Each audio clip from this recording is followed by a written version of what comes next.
If you are a fan of horrific tales of monster, edge-of-your-seat thrills, and a heartwarming romance, then I have the podcast for you. A Better Utopia is an audiobook in podcast form, made by an audiobook lover for audiobook fans. Set in an alternative history, the story of Sergeant Ulam Dunn as he returns from a long hellish war back to a country plagued with dark magic and even darker mystery. Fall in love with the characters and have your heartstrings pulled, as no one is safe in this tale of the things that lurk and cloak in the shadows.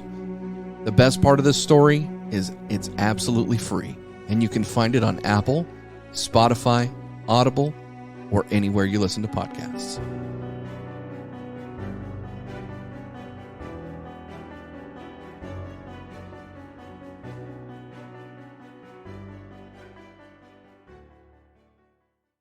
This is Dome from Dad's on Dayquil, and you're listening to the Bleach Brothers podcast.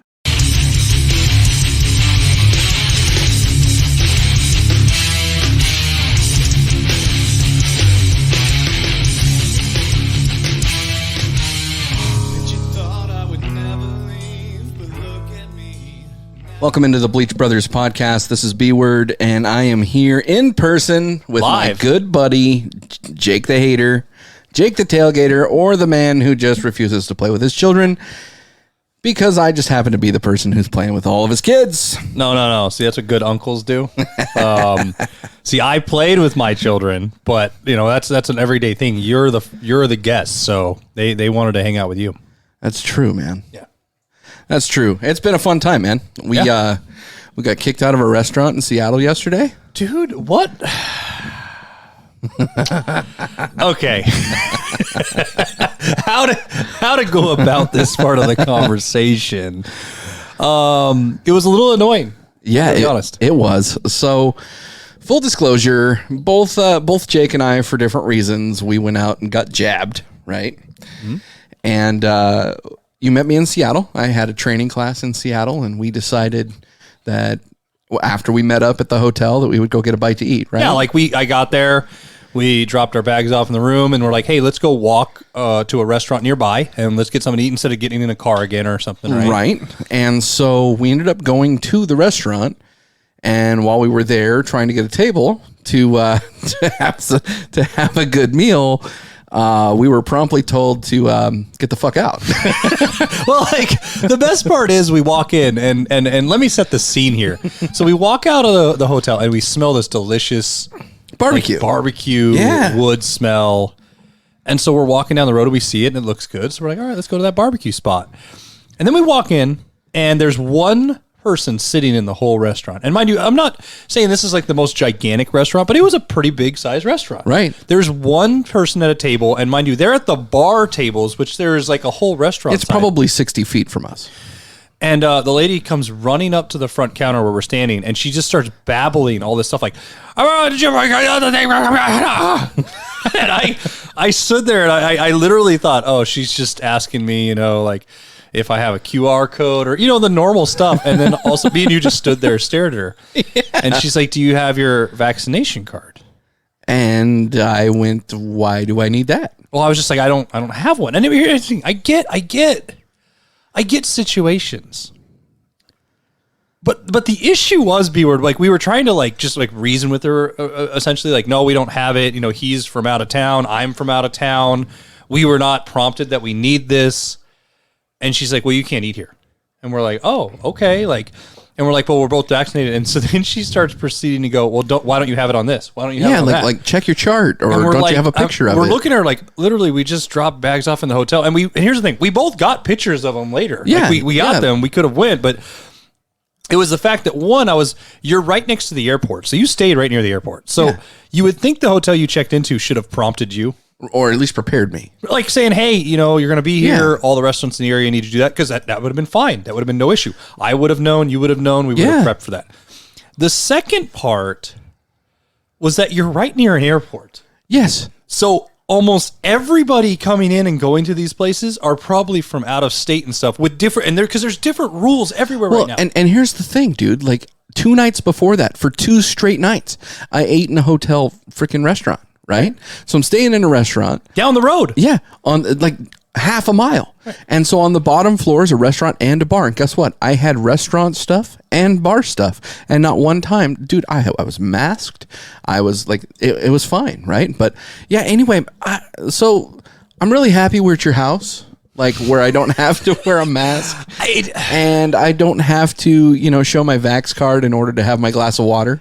And yeah, dude, it was interesting. It made me want the good old days. Well, the funny thing was though, because I went later that night, like because you went out and you had plans already, so I went down the road and I went to the restaurant right next door, and I brought my Vax card, I brought my IT, because I was prepared at that point. Right. Showed it, sat down, had a great dinner. I didn't get it because I sat right next to somebody else, probably 2 feet away. Right. But it is what it is. It's just, and there's no political rant here. There's no, this is wrong, that's wrong. It's more for preparedness. Well, I mean, here's the thing. I flew on an airplane full of people. Right. I went to a hotel full of people. I had training at the hotel full of people. I ate at a restaurant in the hotel full of people. I checked into the new hotel full of people. Are you following this, right? And so we walk across the street to a restaurant that's not full of people, and all of a sudden it's an issue. So I don't know. I'm not trying to get political here, buddy, but It rubbed you the wrong way. No, dude, I was expecting a rub, and I didn't even get a rub. We got dry rub barbecue. I would have taken a dry or a wet rub at that point. The funny thing was, it even got like exponentially like dumber, because then we went to the hotel and we decided to order DoorDash. Yes. And we ordered food from a restaurant that requires silverware. Yeah, we ordered ramen. And I understand, like, you sometimes have to prompt and ask for things. But I don't know. Like, he gets there, he drops it, and then all of a sudden we start unpacking all the food, and we got ramen, and you got, your bowl and everything. And all of a sudden we looked at each other and go, how are we going to eat this? Well, here's the thing, man. Like, if you are a DoorDasher or an Uber Eats or whatever, right? A Grubhub, and you are delivering a soup-style meal to an individual, you would probably want to at least bring them something to eat the soup with. Well, and see, I'm not even going to blame the DoorDasher, because there is a complaint I have about to-go food these days. Yeah. Like Taco Bell, any place, right? Right. They seal the bag shut to show convenience and care and healthiness, right? It's clean. Right. The problem I have is it's like they expect you not to check anymore. Right. And like, so true story, last month when my brother was up here, we went to the Taco Bell down the road from my house just to get some food real quick. And my brother makes fun of me because apparently I was bird dogging the people working, because I said, hey, I want a lot of mild sauce. And I'm watching them. And then he hands me the sealed bag, right? And most of the time you just drive off. And I ripped the bag open. I didn't even stop looking at the guy. I was just staring at him through the window. Yeah. I reached in and went, nope. And there was not one little packet of hot sauce, which just aggravates me, right? Because it's like, it's not ketchup at McDonald's. It's not gold. Dude, all I know is that all of this started shortly after we started getting rid of plastic straws. Like, that's another argument. Right. I will tell you though, so the movie theater near my house, they have avocado pit straws. And honestly, those are like my favorite straws. But after talking with you, there's like a significant price difference in those straws compared to others, correct? Well, there is. And the funny thing is, it's because the market hasn't totally adapted to it. So what happened was the people making the plastic straws went, well, crap, we're on a timeline, so we got to jack the prices up because we're going to run out of a timeline. And the people making the new was like, well, people have to convert to these, so we're not going to lower the price, so let's jack the price up too. So, like, because you can get beeswax straws, right? Like, my favorite ones are actually made of agave. Okay, yeah. They're made from the leftover remnants from tequila factories, and they're purple. I can get behind that. And I sold a ton of them because, I mean, it's a good looking color. It's still clear, but it's a sustainable resource actually compared to what other ones are being made out of. I do think that if you're going to see a movie, that you should probably just use a licorice straw and just bite the ends off. So are you a Red Vine or a Twizzler guy? It depends. Oh, see, it doesn't depend. I'm a Twizzlers pull and peel guy. Oh my! Oh, you're not. No, you're a jackass. That's the stupidest answer. But in the movie theater, I'm a Red Vines guy. I'm a Red Vine guy all the time. You seem like you're a black licorice kind of guy. Oh, I love black licorice. Jesus, here we go. Black licorice is the best licorice. B-word. You probably like candy corn too, don't you? No, I hate that shit. Black licorice is the best licorice though. And then it's cherry. And then it's strawberry if you have to. What about watermelon? Who makes water? Oh, you know why? Because that's the pull and peel flavor, isn't it? It is. That's another jackass. That's a childhood move. That's like a 7-year-old. You're like an adult that you probably go out and you order a little chocolate milk and chicken nuggies, and then you chicken nuggies, bro. Get pull and peel twisters. Oh my god, chicken nuggies. That's where I'm at, man. I hate chicken nuggies. So speaking of time frame here, like our childhood and all that sort of stuff, I went and saw Scream 5, or I don't know if it's called Scream 5. So I think it's just called Scream. Okay. And they brought back all of the original characters that were still alive. I only saw Scream 1 and 2, but my understanding is they brought characters back from 3 and 4, right? Okay. Now, you've seen the previews for it, right? Mm-hmm. But you haven't seen the movie yet. No. But one of the things in the movie that is not going to spoil the movie, but there's a person in the movie who basically lays out the entire plot without telling you all the plot, right? And so they're talking about how in a quote-unquote re-quel, have you heard of a re-quel? Explain what a re-quel is, so please. A re-quel is like a sequel, okay? Except for it brings back the original cast. Okay. So it's a continuation of the original story in a sense where it's a sequel, but they're redoing it because they're introducing new characters. Okay. So that was the methodology of Scream. Now, it was a good movie. I wouldn't say it was great. It was entertaining, of course. But they're coming out with a whole lot of re-quels lately. So did you see Jurassic Park Dominion? Did you see the preview for that? I saw the preview for it. What did you think? It looks good. It looks good. I like how they're bringing everybody back, so it's a re-quel. I like that. The other thing I like that Jurassic Park's doing that all these other asshole movies aren't is they didn't just call it Jurassic Park. No. Like I know you said Scream 5, but let's be honest, they called it Scream. They called it Scream. The Texas Chainsaw Massacre on Netflix just got released today. Oh, did it? Yeah, so the new one just got released. I hate when they don't name the thing 5 or a new name. I hate when they make a movie and it's Halloween, right? Right. And then they redo it in like 2018 and it's Halloween. It's like, it's not. Well, so it's kind of like Fast and Furious because you had the Fast and the Furious, you had Fast 2 or Too Fast, Too Furious is what it was. And then you started having them and then they had like Fast and Furious 8, but they shortened it to Fate, right? You remember that? Yeah. Well, like by the time we get to like Fast and the Furious 58, which knowing Vin Diesel, we're going to get there. It's going to be like Faster Bait. And so like Faster Bait. Faster Bait. Oh my God. But but we've had this conversation before and it's been several months. Right. But there's a lot of stuff coming into Hollywood now, coming into movies. You showed me the Rescue Rangers Oh my God, that reboot thing. And a problem with that, okay, is Rescue Rangers is amazing. And I don't need you to keep bringing back all my childhood stuff because there's a few reasons why, B-Word. One, I'm not a child anymore. So I like nostalgic things, right? Yeah. However, it's not going to hit the same because I'm not 4 years old watching it again. So tonight, we right after dinner we turned on Scooby-Doo 2. I think that's what it was, right? And when that came out, it was live action. Obviously, it was a sequel to Scooby-Doo. It had Linda Cardellini in it. It had Freddie Prinze. It had Sarah Michelle Gellar. Right, good cast. And I thought those were well casted. I thought the storyline's campy, but it's Scooby-Doo. It's also a kids movie. It's a kids movie.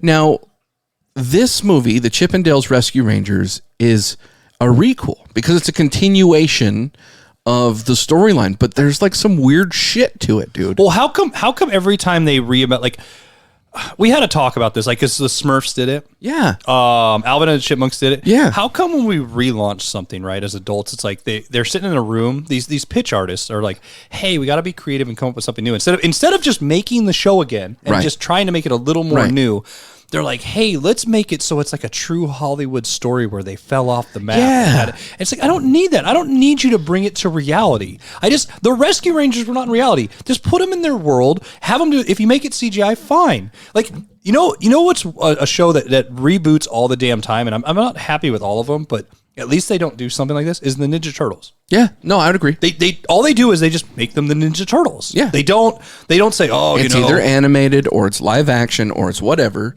but it's not a continuation of the original storyline. It's a reboot, if you will, but it's done original and authentic from the other ones. The only time they came close was with TMNT, the CGI movie that came out by Weinstein Company. When Mikey, when they all showed when they got a little older after the Shredder and stuff, but that's still, it's not like to the point of like Rescue Rangers were like, they had a show and now they've fallen off, and Monterey Jack's like on heroin cheese or something. Right. Well, and the thing is that it's very similar to like Alvin and the Chipmunks in the way that it's the way that the storyline is, but it also reminds me kind of like that. What was that?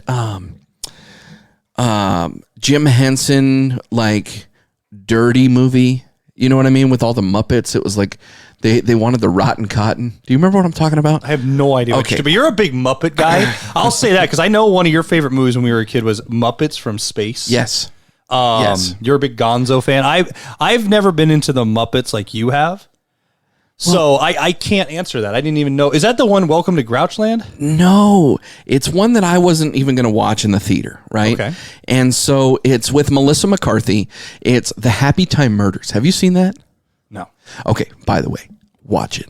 Oh, so these aren't the actual Muppets. This is So it's made by a relative of Jim Henson. I want to say it's like his son or his nephew, and it's an adult-themed Roger Rabbit style storyline of Muppets. So these Muppets go off the chain, and sugar is more or less cocaine or heroin for the Muppets, right? Okay.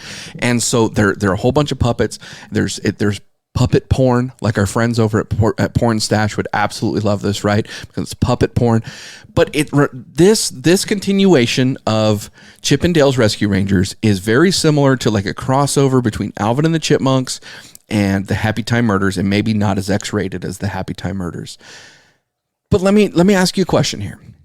Is Hollywood tainting our childhood? Yeah. In the sense of, we've talked about this on the show before, in the sense of like, they have no original ideas, right? Right. And I get why they do this. Because it makes money. Let's say tomorrow I was going to release a film in the theater, right? Right. And I'm releasing Johnny B. whatever movie. Okay. And you have no idea that it's not a retelling, it's nothing, right? It's a whole new movie. Or I'm releasing a Goonies remake. Okay, fine. Most likely people are going to go watch the Goonies remake. Why? They want to see how it continues. The nostalgic reason. They love it. Why do you think Ghostbusters had such a good following? Not that it wasn't a bad film. Afterlife or the female version? Both. They still a lot of people wanted to see them, or it's talked about. It's the fact that yes, we do like comfortability and we like things that we're used to, but they need to stop thinking that the only way they can make a buck is by selling us the same thing that they know sells. And that's kind of my issue with Sony. Sony, I think, redeemed themselves through the last Spider-Man Into the Spider-Verse, or not Spider-Man Into the Spider-Verse, Spider-Man No Way Home. They redeemed themselves because, originally they had Toby, then they had Andrew, then they had Tom, and they brought back a storyline that, from a fan's perspective, is digestible, how all of those intertwine, and it gives you some hope on like X-Men 97 as an example, the Disney Plus show, which I think that we were both fans of the X-Men cartoons growing up. Yeah. I think that there's some good ways to do that. So again, I believe you and I agree with you that Hollywood is tainting our childhood. But I'm going to tell you that I think from a different perspective, Hollywood is trying to make our childhood more awesome as adults. And I agree that they're tainting it, but I appreciate where they're going with it. Look at Iron Man. Look at the MCU. Look at the DCEU that they're starting to do, right? Like you and I have a difference of opinion than Happy Hour podcast, right? Mm-hmm. They're absolutely DC. We're absolutely Marvel. We love DC, but we think that the quality is better with Marvel. Am I correct there? I would agree with you, and I think the way, I mean, if you're gonna go through that real quick, DC I think is like ICP rap versus actual hip hop rap, in the sense of like this. Like if you watch DC shows, right, it's either overly gratuitous violence, right? And not that I have a problem, but overly gratuitous violence, over the top jokes, tons of effort, like The Boys and stuff like that, right? Or super dark and gritty, right? And we have to be too serious, right? Or too campy. And so it's like they never find that perfect mix. I don't think they ever have. So it always feels like a retelling every damn time we do this as well. I would agree with that, and I do think that our childhood, that the media that we grew up on in our childhood, is tainted, in a sense that with what Hollywood is trying to do today. Take Scream, for example. Take Point Break, for example, where they do this remake and they put a whole bunch of money behind it. They put in actors behind it. The quality may or may not be there. We may or may not know that we're getting a good movie. The movie may be shit, and we're just stuck with it. And unfortunately, that's kind of one of the last memories. You look at what they did with like Transformers as an example. They come out with Transformers in the first one or two with Witwicky. I don't remember what his first name was, but Shia LaBeouf. He came out and he had this great storyline that introduced us to Bumblebee and to these great, Sideswipe and all of these Transformers. And now you put Marky Mark in it and you start an entirely different storyline. And it's just like, well, and they try to make it a continuation. Yeah. And you're just like, okay, but you saw they announced my favorite iteration of Transformers in 2023, right? No. Beast Wars. Did they really? Yeah. So the Maximals are going to become. Are you excited about that? Yeah, dude. I'm so pumped. Really? Especially because CGI has gotten so good. And I'm not trying to sidetrack that, but let me ask you this, B-Word.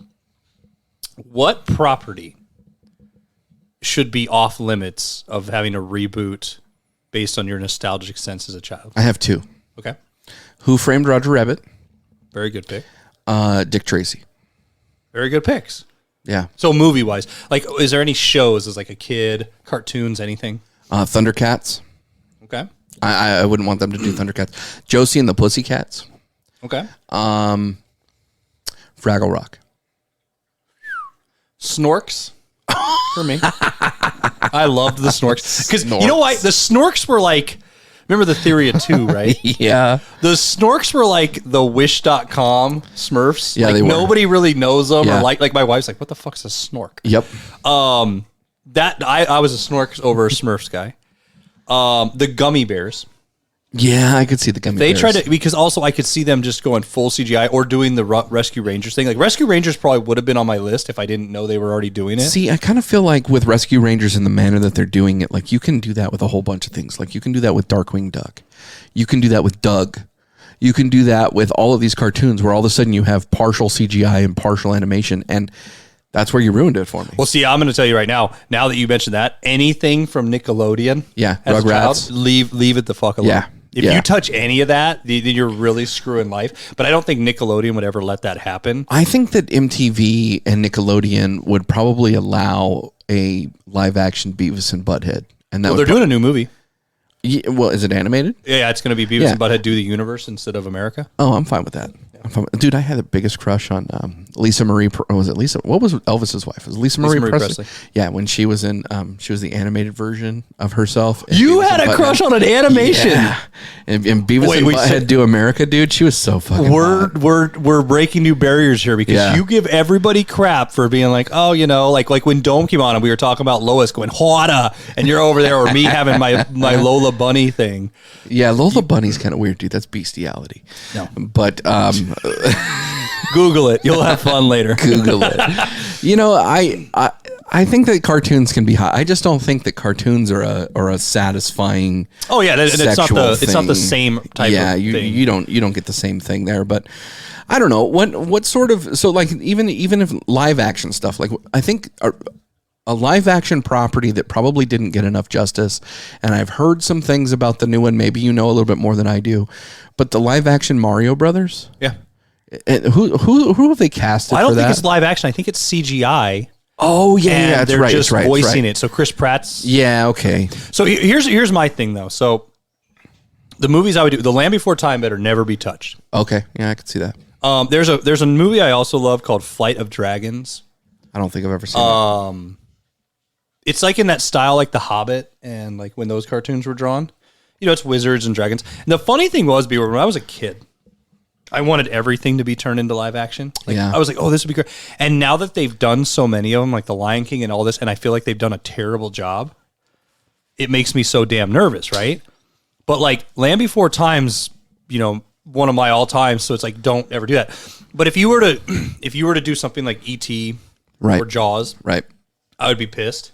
I would agree. Or even like The Godfather, Back to the Future, some different things like that. I wouldn't want you to touch it. No. At all. And I understand Hollywood's been doing this forever. This isn't like a new thing. I do want people to be aware. Like they have remade movies forever and redone properties. The difference is the way they do it now, in my opinion, is they try to bring back, it's half and half. It's like you got one foot in the pool of nostalgia and be like, okay, let's, like Rescue Rangers is a perfect example.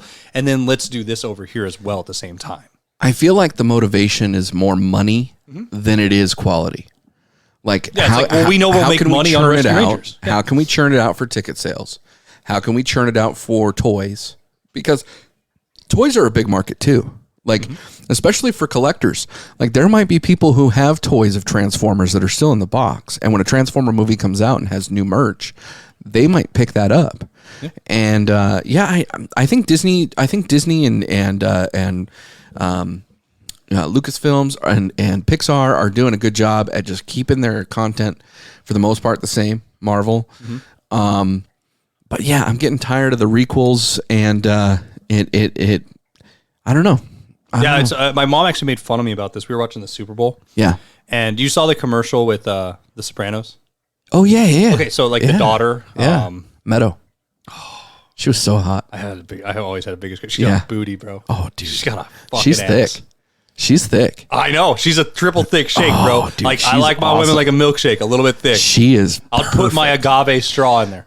I think she looked best. Like, I think she's gotten better with age, to be honest with you. Oh yeah, she's one of those. She's a fine bottle of Italian wine. wine. She's a great wine. But she was also hot in Entourage. Yeah. Oh, she's hot in anything. And I wouldn't want them to reboot Entourage either. No, but you can't either. That's the other problem. There's certain things you just get can't canceled. redo. But we were watching that commercial though, right? Yeah. And I just yelled out, "Oh fuck no! They better not be bringing this back." And it's not because she'd be the star. I wasn't saying, but I was just saying it better not be the daughter and the son and the continuation. And then it turned out to be a car commercial. Yeah, that's great. And my mom just stood up and goes, "Well, somebody got a little too intense there," and she just walked out. And that was the most yelling I did during the whole Super Bowl. Right. But it would have pissed me off if you were doing a Sopranos reboot and you because I don't need it. I don't need it. I agree with you. I agree with you. Dexter did it, but it's because the original finale was such shit. That's what I hear. They had to fix it. That's what I hear. I've never seen Dexter. I know that the ending sucked, and so I never got into it, mainly because I never had Showtime. I think it's on Showtime, right? Yeah, it's on Showtime. And so I just never watched it. And so because of how bad the ending was, it would almost be like if I heard about the ending of Game of Thrones, I probably would have never watched Game of Thrones. So like that's where I'm at with Dexter. But now that they're continuing it, I'll probably watch it at some point. But let's go ahead and take a break right here and make a little bit of money. What do you think? Yep. The world's changing, and it's not necessarily for the better. Cancel culture is out of control. People that are claiming to be woke are actually more divisive and destructive than they will ever admit to. The silent majority is getting fed up. We're tired of normalization of things that should not be acceptable. We're tired of division. We're tired of fighting. A lot of us just wanted to be left alone. A lot of people are worried that they're going to be canceled, that people are going to come for them, that the woke culture is not going to allow them to have a voice or to have an opinion. Too many people in this world have gotten used to the idea that just because they have the loudest voices, they are somehow automatically right. They're way too comfortable using the false front of inclusion or acceptance to try and push hateful, divisive agendas. Instead of focusing on things we all have in common, they want to accent and highlight and push all the differences and forgetting the fact that we're all just people. It's time to bring back common sense. It's time to start focusing on inclusion instead of exclusion. It's time to stop worrying about things that happened generations before any of us were walking the earth. It's time to start holding people responsible for their actions. It's time to have the uncomfortable conversations. It's time to learn and grow and expand. I had to say at the podcast, having the uncomfortable conversations that need to be had. Available wherever you find your podcasts or at ihadtosayitpodcast.com.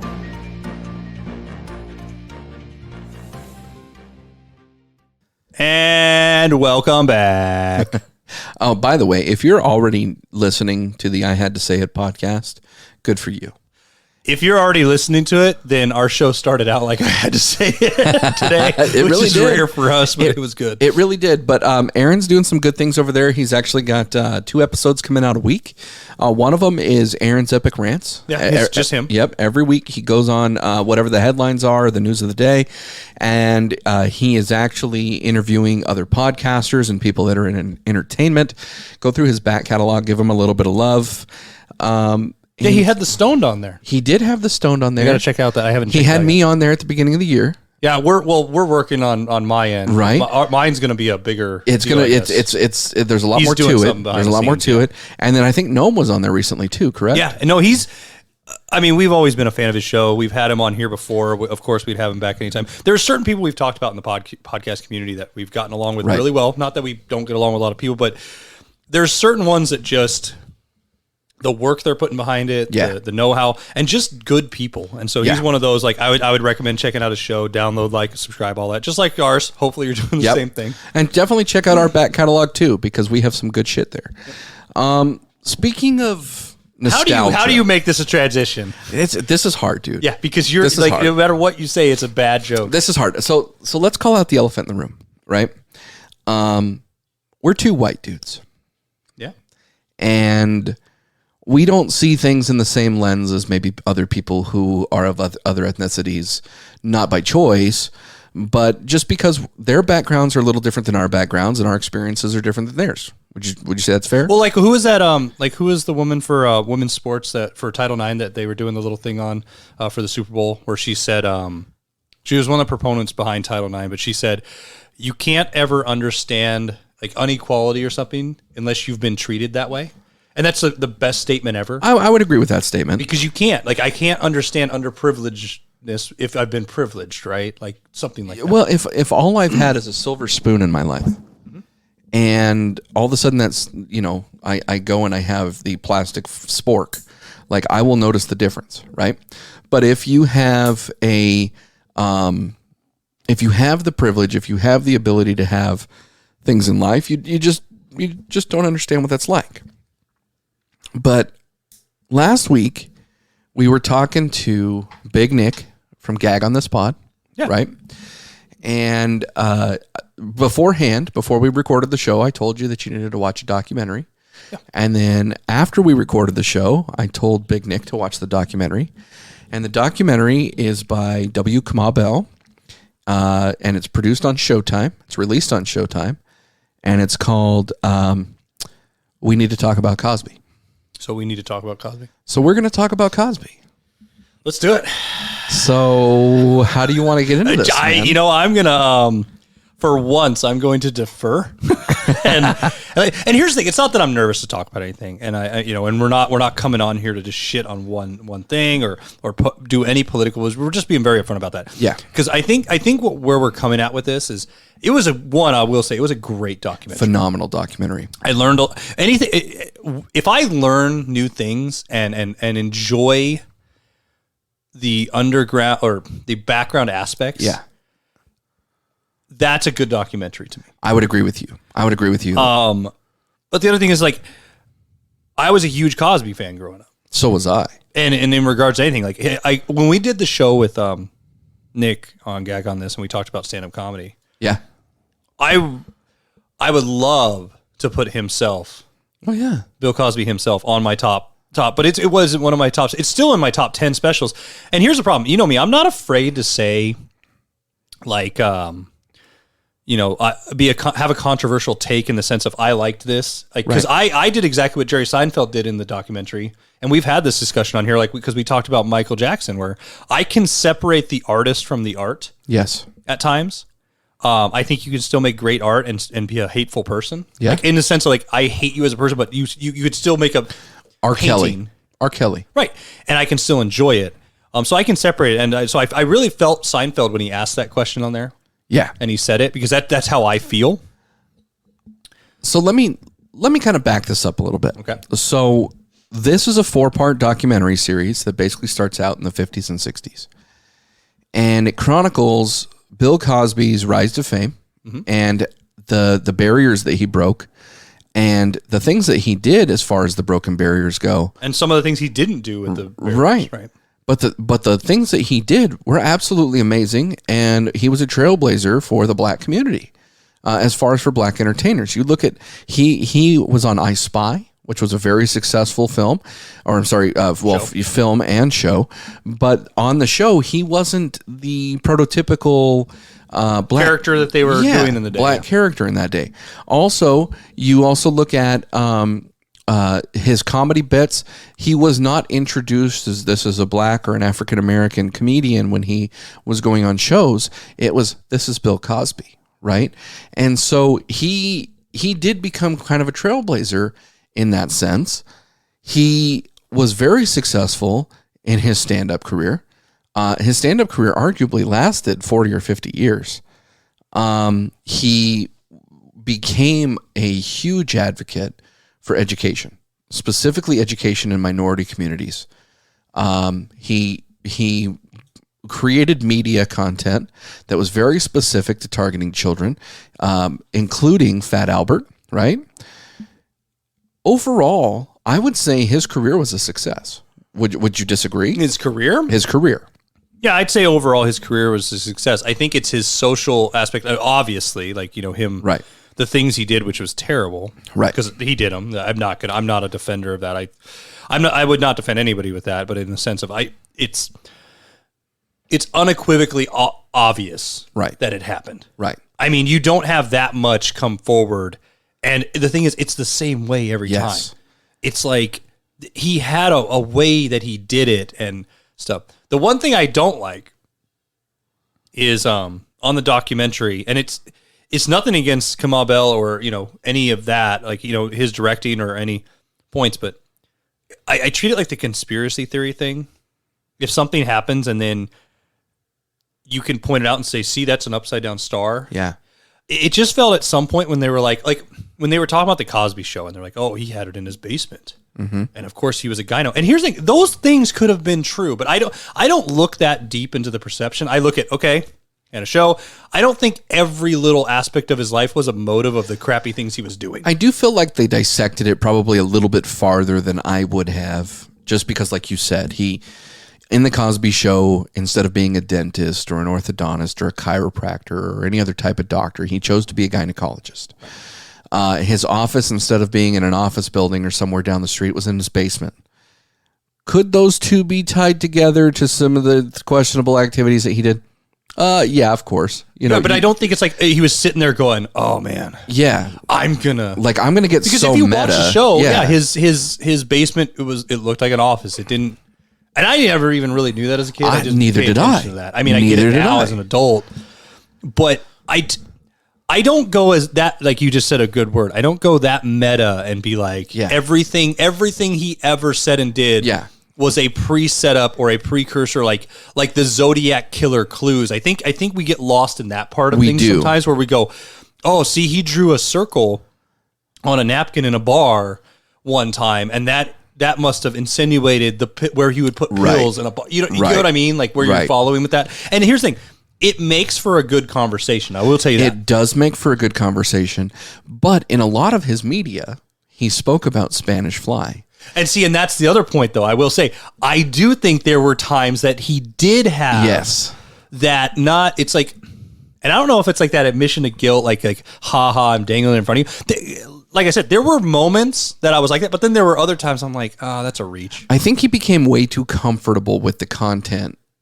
I think potentially in the 60s, maybe the 70s, when he was pushing the content specifically about Spanish Fly, I think it may have been a joke, but it may have been one of those things where, from Hollywood's perspective, that might have been a commonality, right? It may have been a common practice to utilize Spanish Fly for the purpose of, and it's still not appropriate. No. But it may have been more socially acceptable. Well, and I'll say this, though, too, and doing comedy, right? If you have something that hits and it hits for years, you're probably going to keep doing Continue doing it. Yeah. Like, I was thinking about this the other day, because he was a clean comic.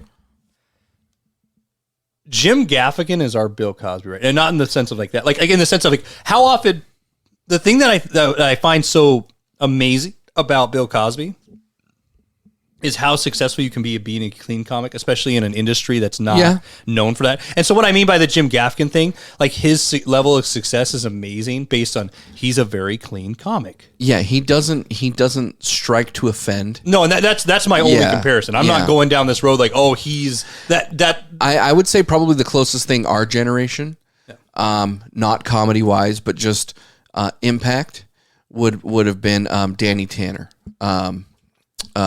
Bob Saget, because we knew Bob Saget as the host of America's Funniest Videos. We also knew him as Danny Tanner, the father on Full House. It was a very innocent introduction.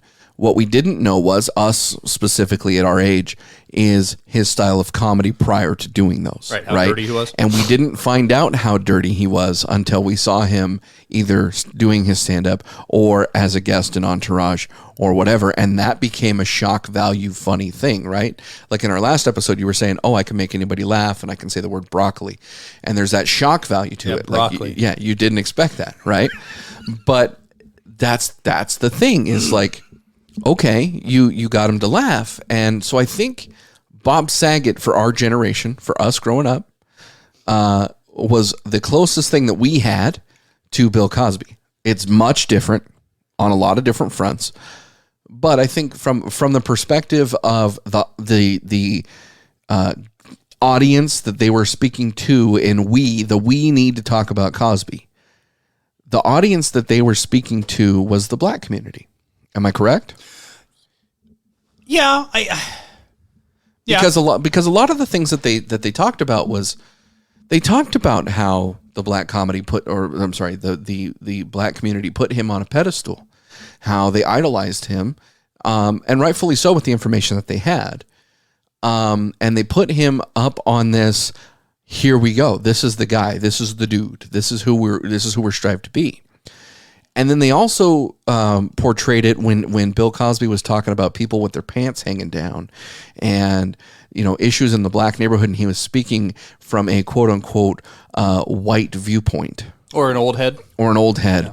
That he was also the Kamau Bell was also addressing it to the audience as if the audience was of the black community. At least that's how I took it, and so.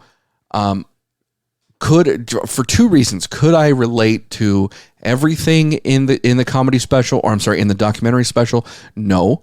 Number one, because I wasn't. I'm not black, and so I can't understand in its entirety everything to do with that. Number one. Number two, it was also a generation or two older than me. Right? It's the older Gen X, the late boomers. Right? And so it just wasn't. It wasn't something that I could relate to, I think, as well as other people could. But what were some of the biggest takeaways from this documentary series that you walked out with? So, I mean, that's a good point. My biggest part, and the thing I enjoy the most, is I think it's good, if they want to let victims tell their side of the story and have a voice. Because not only could it be cathartic, right? It could be very healing. But I think victims in cases of anything, right, sometimes feel, especially if it's somebody of prominence or celebrity status, or their name is so big that you'll most likely lose, or something like that they get lost in the fray. I would agree with that. I think it's very good to have their opinion be heard, whether you agree with it or not, or you believe them or not, or whatever. That's my favorite part of the documentary, is getting to see them like have that release. And like I said, even if they didn't want to come on it, it's great. But I think it's empowering too. Yes. In the sense of, it's important because it shows that you should not always hide your thoughts or your problems, in the sense of, like, if something does happen to you, you don't have to be afraid to speak up. Correct. I think as a society, we've done a lot of things wrong. But I think we are starting to prove a point and take a turn for a better, in the sense that we are willing to help people out. Yeah. And not shame themselves over victimhood. And I'm not trying to call out the older generation in this, but there was always that thing, like, you keep things behind closed doors, and like you wouldn't share every little deal, or if you were ashamed of something in your family, you pretty much just hid them in a basement, right? Yeah. it's refreshing to see society taking a turn where we are helping the bullied over the bully more. I would agree. And that was one of my biggest takeaways. We heard from some of the victims. I'm not trying to rehash if Bill Cosby is guilty. In my opinion, he is, because a court convicted him and released him on a technicality. So in my opinion, he's as guilty as O.J. Simpson. But again, both of those men are now free. So I do think, though, my biggest takeaway from this was the reality that at the end of it, they were asking the question, can you differentiate the man from his actions? Can you celebrate the actor and the comedian and the education advocate while also condemning his actions? And that, for me, is a really hard topic, and maybe one that we can discuss here for a minute, because I do, like we talked about Michael Jackson and R. Kelly. I love their music. I love Michael Jackson's music. I think Michael Jackson was an incredible artist. I think he was somebody who was tormented, and I also think that he was somebody who more than likely did some bad things, right? R. Kelly, he's in the middle of pissing on people's faces. Yeah, or at least his face might be being pissed on now. Yeah. But he, I like some of R. Kelly's music.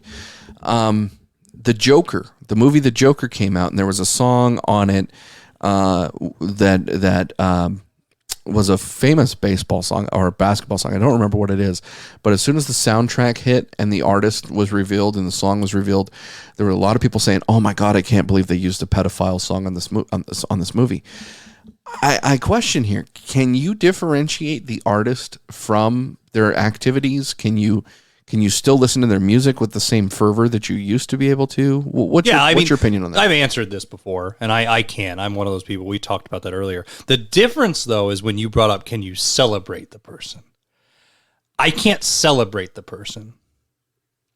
And I'm going to use an example, and it might get some hate, but like, let's say, for example, Hitler made this beautiful painting.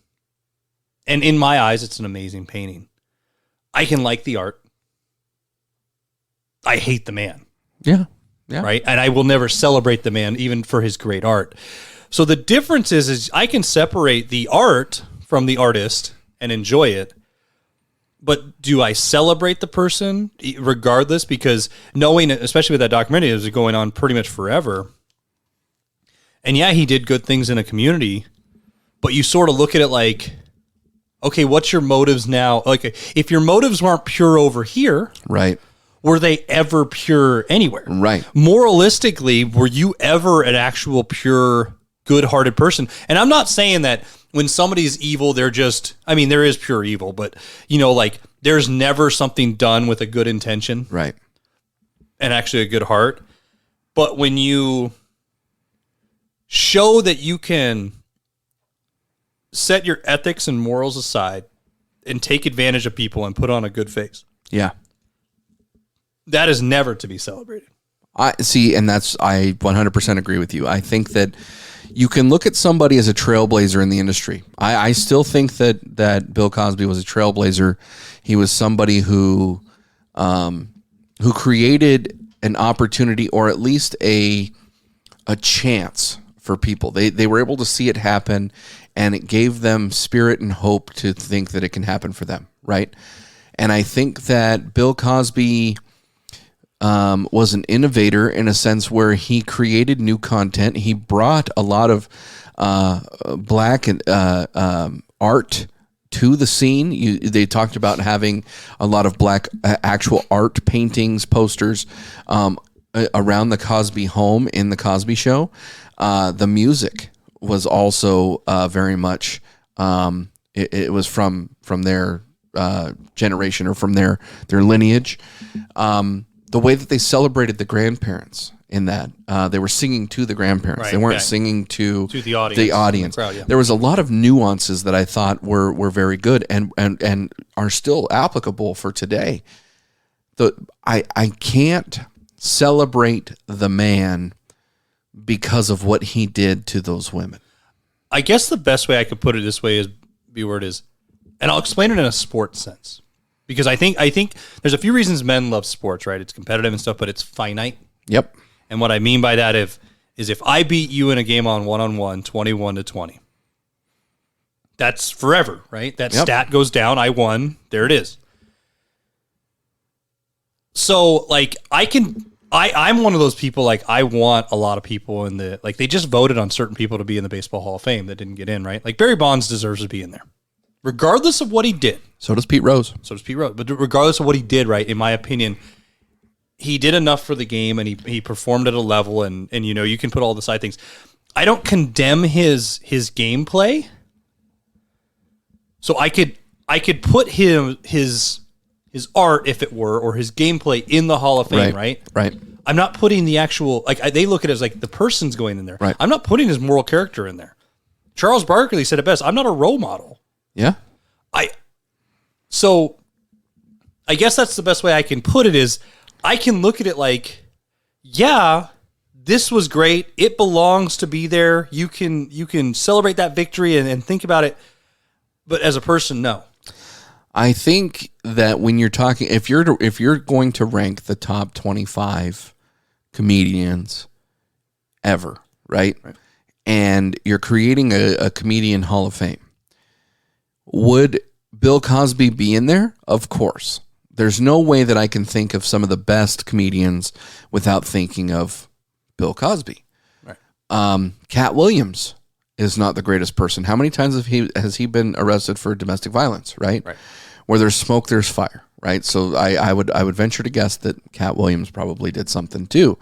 But is Cat Williams funny? Well, of course. Should he be in the top 25? Well, that's debatable. No. But but does he have merits to be considered? Potentially, right? So I do think that Bill Cosby has a lot of things going as far as the things that he did. I do think, however, the things that he's alleged to have done and the things that he was convicted and overturned of doing remove him from being a role model. Oh, totally agree. I mean, were you introduced to Cosby like I was just with the Cosby Show? Yeah. Okay. Yeah. Yeah. It was either the Cosby Show or Fat Albert, because I remember watching both. Fat Albert. The Cosby Show was probably it. Fat Albert was just a fun cartoon to watch, to be honest with you. But I remember watching it. But I remember the way he danced. Like, my grandfather had a lot of the mannerisms of Bill Cosby, like the way that he would laugh and the way that he would make faces and the way that he would dance to try to be funny. I always thought of my grandfather or thought of Bill Cosby when I would watch the Cosby Show as my grandfather. My grandfather would wear suits to work before he retired, and he would wear those sweater vests. And so I knew that I wanted to wear a sweater vest one day. Like, I have no clue why, other than I saw Bill Cosby do it. Right. Okay. You look at America's Funniest Home Video, or I'm sorry, not America's Funniest Home Videos. You look at like, what's that? Kids Say the Darndest Things. Kids Say the Darndest Things. And he was hilarious. Oh my gosh, he was great with kids on camera. I don't know about the off-camera stuff, but he was great with kids. I just can't separate the person who created a list of victims. And those women, unfortunately, a lot of them were not able to do anything due to the statute of limitations, but a lot of them were able to make a change in their states to create a statute of limitation change to be able to hopefully rectify this for future victims. Right. And so I thought that was really good. I would definitely recommend you watching it. If you're listening to this podcast and you haven't watched We Need to Talk About Cosby, make sure you do. It's on Showtime. Like I said, it's 4 episodes. Every episode was about 45 about an hour. Minutes, maybe an hour. So it's not too bad. Great talking points. As far as the quality of the documentary, take out all the subject matter, but the quality of it, the production, the questions asked, the people that they were asking them of. How would you rate this? Was it well done? It's very well done. I mean, it has the normal formulaic of, like, questions asked, showing old photos and going through a timeline, but they did an amazing job from start to finish too, because it didn't being a 4-part series, it never jumped really all over the place and get convoluted and go somewhere else. It stuck to the point. It kept with the timeline. It kept me engaged. It hit on a lot of things I never knew and points. And it also, in the same regard, it wasn't just shitting on Cosby. Right. It was doing, I think, exactly what we're saying. Like, they are showcasing the good things that, his comedy and the things that he did, but also showcasing, like, the whole time, though. Right. Like, you were doing these things. And that's, yeah. It was shocking to actually hear some of his content. I mean, you and I had talked previously to even this documentary being released about the barbecue episode, his barbecue sauce on the Cosby Show, and how dirty that was, right? And it was something that was very innocent, but it was very dirty looking back. And what I appreciated about it is that I felt like this was actual investigative journalism. I felt like they had, it was almost scientific in a sense where they had a hypothesis and then they investigated it and they came out with an interpretation. And the interpretation was left to the viewer.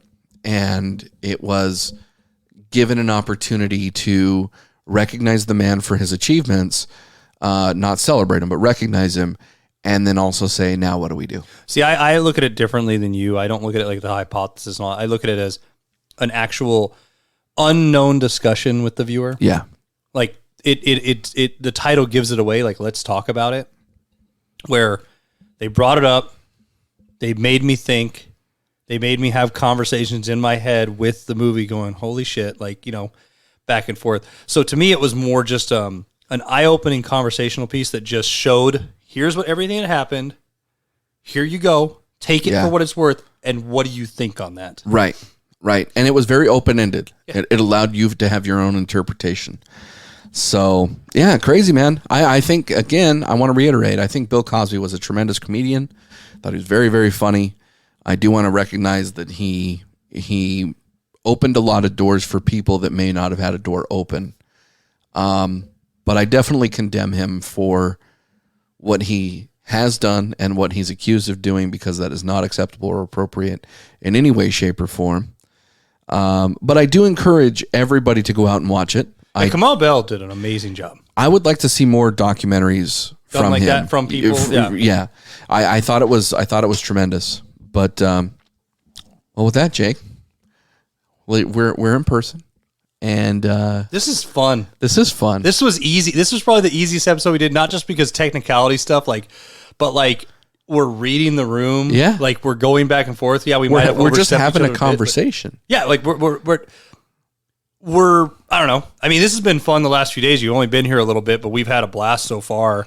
I mean, I'm happy you got to have, my mom made an old family favorite for dinner. You got to play with my kids in the living room while I laid there like a lazy dad. But you know what I mean? It's just been nice. Like, we finally got to see each other. I think it's been 5 years. It's been since your wedding. And, but to do this in person too and see how this works, like, cause you were showing me how cause hands down to you, commending you, you do all the editing for the show and stuff. And not that I don't know how, but you've handled that. And to do it this way is a lot of fun. And not have to look through a fuzzy camera from the internet and see, and and try to keep up with that. But no, man, I'm glad you're here. It's great to see. I mean, we're best friends, and we wanted the audience to know. I mean, we're thousands of miles away from each other, or hundreds. Yeah, but whatever. but not Jake's strong suit. But it is fun. We obviously got kicked out of a restaurant together. We got kicked out of a bar together too. So I mean, we're just getting older. We're just adding more things up. It goes bar, restaurant. Well, and then everything was sort of that whole trip was sort of failure, because then I tried to find us breakfast this morning. We drove to a place, it didn't look like it was there. And then we finally found it and it was closed. Yep. So it's just been, and then we drove behind Priuses who just stayed in the left lane super slow, and it was terrible. But no, it's the Blue State Blues, my friend. It's the Blue State Blues. That's true. So wow, going hard, viewer. I like those purple states, to be honest with you. There you go. Well, anyway, man, this has been fun, and thanks for doing this with me tonight. And what do you got for me? Thanks for all the dirty talk. Come back, get sanitized. Looking for sympathy, but not from me. 'Cause I'm long